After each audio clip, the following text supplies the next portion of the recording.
Um, ooh, is this the point where we get to our favourite lyrics? Because I get Well, to go yeah, I'll first. let you go don't first I? because I always pinch yours. So Too busy with the mind on clever lines. So yeah, going back to the theme that is going to pop up a depressing amount while we're doing this album in particular of my old MSN screen names. Yes, yes, listeners, we are going back to Nick's desperate attempts to woo the last various one top shop was princesses. so the Uh, first MS. If you remind people from the first episode, was from waving back to the train of the bus, and it was. I can see you want to be attended to. Just count to 29, and I'll attend to you because I was definitely Oh, for capable of sure. that at that age. Absolutely. But in this case, as you would expect, it You is I wouldn't get fancy to you with a passion. 29. Yeah, So yeah, you yeah. wouldn't have got that far in it at that age. No, no, no, Count to no, 3. no.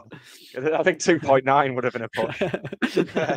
So, so yeah, rather predictably, my favourite is I fancy you with a passion. You're a top shop princess, a rock star too, and I can almost remember my MSN password just from hearing that particular lyric. Yeah, it's Yeah. so on the nose. It really is. Well, Just and yeah. as Alexis said in interviews, it was just kind of him just like looking at stuff and going, "Look at that, look at that, look at that." But it was spot on.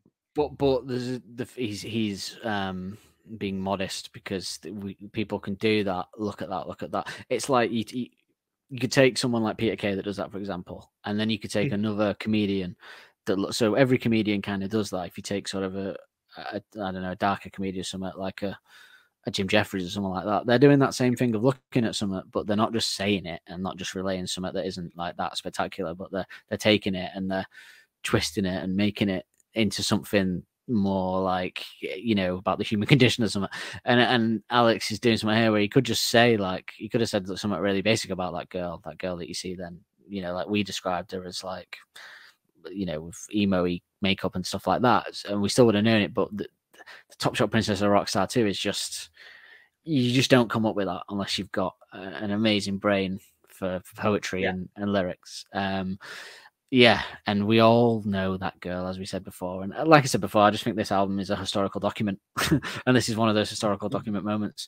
Not a great moment. I don't think it's a time. I don't think it's a time in history. Yeah, very good.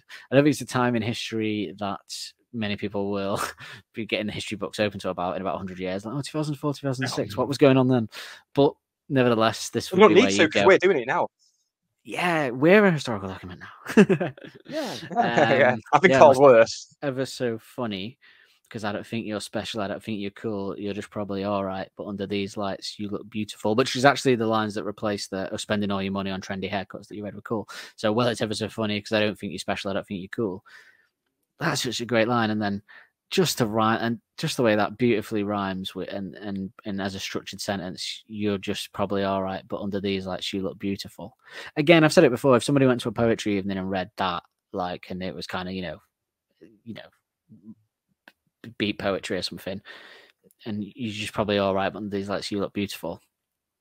Absolutely. And so true. So true again.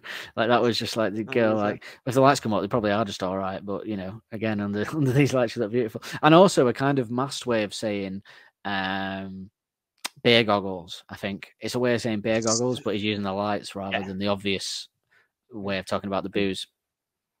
Just noticed something there, but lights are another very common theme. You probably couldn't see for the lights. Under these lights, you look beautiful.